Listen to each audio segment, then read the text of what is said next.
Hi welcome back artist Padmashali Durgarao. So ఈ వీడియోలో how to cell art online. చాలా మంది పెయింటింగ్స్ చేస్తూ ఉంటారు. చాలా ఖర్చు పెట్టి అంటే కలర్స్ కొని క్యాన్వాస్ కొని చాలా మంది పెయింటింగ్ చేస్తూ ఉంటారు. చాలా మంది ఆర్ట్ చేసి అవి ఇంట్లోనే ఉంటాయి. మనం వేసిన ఆర్ట్ ఎవరు కొంటాలే అన్న ఫీలింగ్ కూడా మనకు ఉంటుంది. అంటే క్యాజువల్ గా అనుకుంటాం మనం.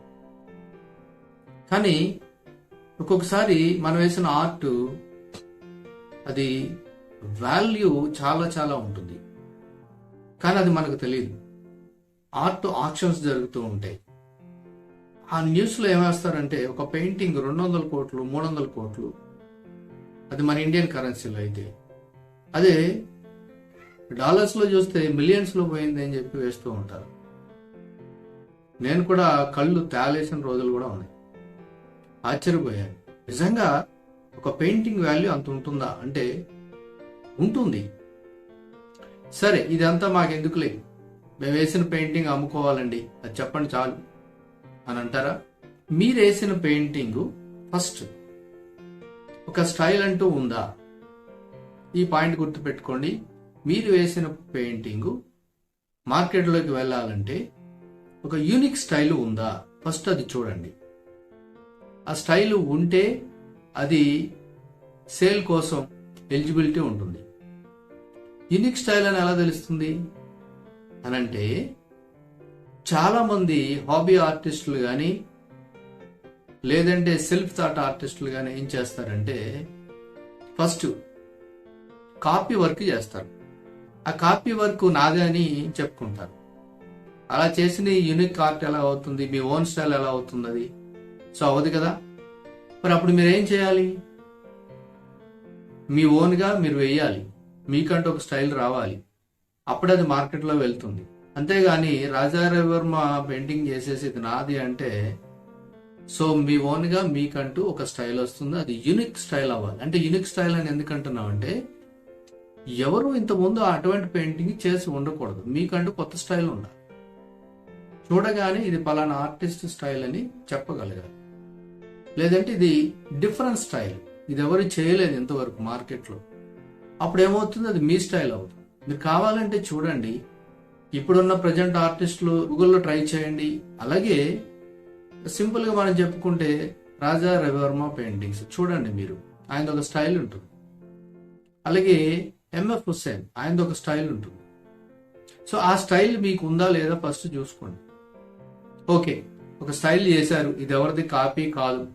కొంతమంది ఏం చేస్తారంటే 4-5 పెయింటింగ్స్ కలిపేసి కాపీ చేసేసి నా ఓన్ స్టైల్ అంటారు. అది కూడా చాలా చాలా తప్పు. కొంతమంది ఏం చేస్తారంటే, మనం ఎంత ట్రై చేసినా రావటం లేదులే, ఎందుకులే చేయడం అని అనుకొని కొంతమంది వదిలేస్తూ ఉంటారు. సరే, వదిలేసే వాళ్ళ సంగతి మనకు అనవసరం.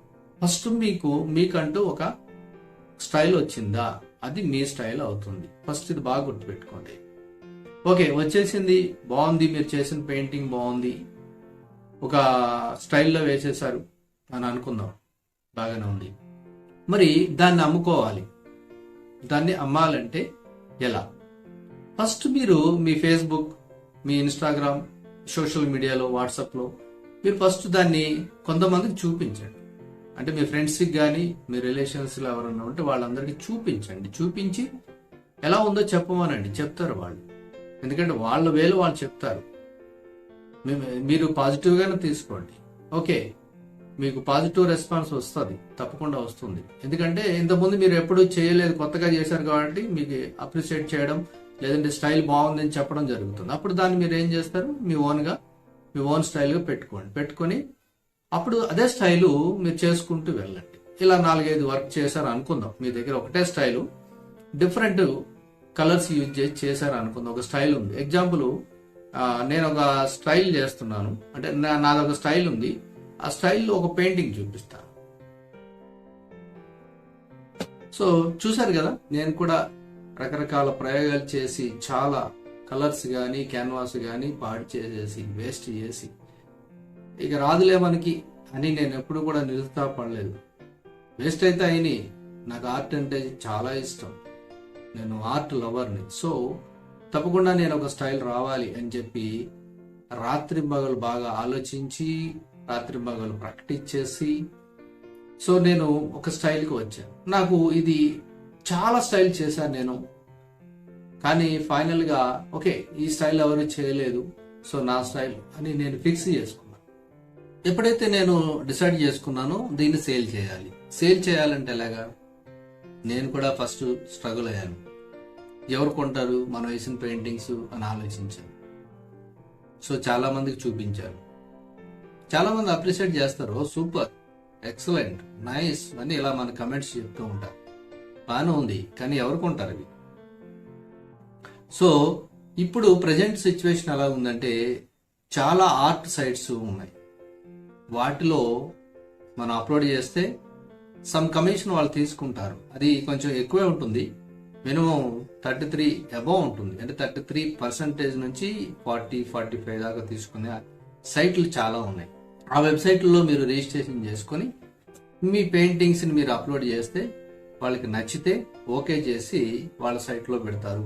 అక్కడి నుంచి మీకు మెల్లగా సేల్ అనేది రావచ్చు. సో ఇలా మీరు పెయింటింగ్స్ అమ్ముకోవచ్చు. సో తప్పదు ఇక, ఎందుకంటే వేరే దారి లేదు. ఇక నియర్ బై ఎవరైనా మన చుట్టాలు లేదంటే మనకు తెలిసిన వాళ్ళు, మనం చాలా మందికి షేర్ చేస్తూ ఉంటాం కాబట్టి మన పెయింటింగ్స్ ఎవరైనా చూసుకుంటానంటే అలా కూడా మీరు సేల్ చేసుకోవచ్చు.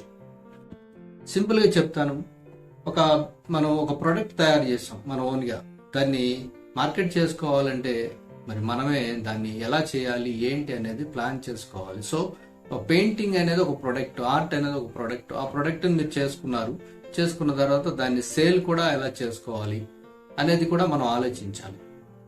అప్పుడే ఆ ప్రోడక్ట్కి వాల్యూ ఉంటుంది, అలాగే మనం కష్టపడిన దానికి ఫలితం ఉంటుంది. సో ఇలా సైట్స్ చాలా ఉన్నాయి. మరి ఆ సైట్స్ ఏంటంటే మీకు ఎగ్జాంపుల్ చెప్పాలంటే ఇవన్నీ ఫ్రీ సైట్స్ అయితే కాదు, కొన్ని పెయిడ్ సైట్స్ ఉంటాయి. మినిమం మీకు 500 నుంచి 1000 రూపీస్ వాళ్ళు రిజిస్ట్రేషన్ ఫీజులు తీసుకుంటారు, మీరు అందులో రిజిస్ట్రేషన్ చేసుకోవాలి. కొన్ని అయితే ఫ్రీ సైట్స్ ఉన్నాయి, సో ఆ ఫ్రీ సైట్స్ వాళ్ళు డబ్బులు తీసుకోరు, కానీ కమిషన్ ఎక్కువ ఉంటుంది. గూగుల్లోని చాలా సైట్స్ ఉన్నాయి, ఒకసారి మీరు టైప్ చేయండి how to cell my art, లేదంటే ఆర్ట్ వెబ్సైట్స్, ఇలా రకరకాలుగా మీరు ట్రై చేయండి. కొన్ని వెబ్సైట్ చూపిస్తాయి. సో ఆ ఒక వెబ్సైట్ ఓపెన్ చేసి చూడండి, వాళ్ళ రిక్వైర్మెంట్ ఏముందో మీకు ఐడియా వస్తుంది. దాన్ని బట్టి మీరు వాళ్ళకి అప్లై చేయాలా లేదనేది ఐడియా వచ్చేస్తుంది. ఇలా చాలా సైట్స్ ఉన్నాయి, సో వాటిని మీరు జాయిన్ అవ్వచ్చు, అలా మీరు సేల్ చేసుకోవచ్చు. సో ఇందులో సీక్రెట్ ఏం లేదు. చాలా మంది అనుకుంటారు, చాలా మంది ఆర్టిస్టులు పెయింటింగ్స్ అమ్మేస్తూ ఉంటారని, అలాగేమి లేదండి. ఎవరైనా సరే అలా పెయింటింగ్ ని అమ్ముకోవచ్చు, అంటే మీ ప్రొడక్ట్ ని ఎలాగైనా అమ్ముకోవచ్చు. ఒక ప్రొడక్ట్ ని మీరు మార్కెట్ లో వచ్చాక పెద్ద పెద్ద సూపర్ మార్కెట్లో అమ్ముకోవచ్చు, చిన్న చిన్న కిరాణా షాపులుగా అమ్ముకోవచ్చు, అది మీ ప్రొడక్ట్ ని బట్టి. సో ఇది కూడా అంతే, మీరు అక్కడ కస్టమర్ని బట్టి ఫాలో అయిపోవడమే. ఒక పెయింటింగ్ వాల్యూ ఎంత ఉంటుంది కూడా అది మీరే సెట్ చేసుకోవాలి, మీకే ఐడియా ఉంటుంది, అంటే ఎంత వాల్యూ ఉంటుంది అనేది మీరు డిసైడ్ చేసుకోవాలి. సో నా ప్రొడక్ట్ వాల్యుబుల్ అంటే వాల్యూ ఎక్కువ పెట్టుకుంటారు, సో లేదు తక్కువ అంటే తక్కువ పెట్టుకుంటారు. సో కొన్ని సైట్స్ ఉన్నాయి, సో ఇవి బెస్ట్ సైట్స్ అని నేను చెప్పలేను, ఎందుకంటే వీళ్ళ రిక్వైర్మెంట్ ఎలా ఉంది ఏంటి అనేది మీరు ఒకసారి చూడండి, చదవండి ఈ సైట్స్ ని చూస్తే. కాకపోతే ఇండియాలో అలాగే ఫారిన్ లో చాలా సైట్స్ ఉంటాయి. సో ఇండియా తర్వాత ఇంటర్నేషనల్ లెవెల్లో చాలా సైట్స్ ఉంటాయి, వాటిని మీరు ఏది మీకు రిక్వైర్మెంట్ అనిపిస్తే అది చేసుకోవచ్చు. అయితే నేను చెప్పే సైట్స్ ఏంటంటే ఆర్ట్ స్టేషన్, ఫిజ్డి, ఆర్టుమో, ముజాటో, Sakshi art, fine art America, art జోలో, జూ.ఆర్ట్, ఆర్ట్ సెరా, ఇలా చెప్పాలంటే చాలా సైట్స్ ఉన్నాయి. సో కొంతమంది ఫ్రీగా మనకి అప్లోడ్ చేసుకోవడానికి అవకాశం ఇస్తారు, వాళ్ళ కమిషన్ ఎక్కువ ఉంటుంది. కొంతమంది పేమెంట్ తీసుకుంటారు, కమిషన్ తక్కువ ఉంటుంది. అలాగే ఇంకా మనం పబ్లిసిటీ చేసుకోవాలి అంటే ఇంకా మనం లోకల్లో మీరు సోలో ఎగ్జిబిషన్స్, గ్రూప్ ఎగ్జిబిషన్స్, లేదంటే ఎక్కడన్నా మీకు వర్క్ షాప్స్ అవుతూ ఉంటాయి, వాళ్ళతో మీరు ఇన్వాల్వ్ అయిపోవాలి, ఆర్టిస్ట్ గ్రూపుల్లో జాయిన్ అయిపోవాలి. వాళ్ళు మీ వర్క్ చూసి ఓకే వర్క్ బాగుంది అనుకుంటే వాళ్ళే మిమ్మల్ని ప్రతి చోట పిలుస్తూ ఉంటారు. అలా కూడా మీరు ఫేమస్ అవ్వచ్చు. అప్పుడు మీ ఆర్ట్కి మీరు ఫేమస్ అవ్వచ్చు, మీతో పాటు మీ ఆర్ట్కి కూడా వాల్యూ పెరుగుతుంది. అలా మార్కెట్లోకి వెళ్ళవలసిన అవసరం ఉంటుంది. How to cell art online అంటే ఇది. Okay, thank you for watching. వీడియోని లైక్ చేయండి, షేర్ చేయండి, మీరు కమెంట్లో అడగండి. అసలు ఆర్ట్కి సంబంధించిన డీటెయిల్స్ అన్ని ఏదన్నా కూడా మీకు డౌట్ ఉంటే అడగచ్చు. నేను తప్పకుండా మీకు ఆన్సర్ ఇస్తాను. అలాగే ఛానల్ని సబ్స్క్రైబ్ చేసుకోండి. ఆ గంట 4 కొట్టండి. Thank you for watching.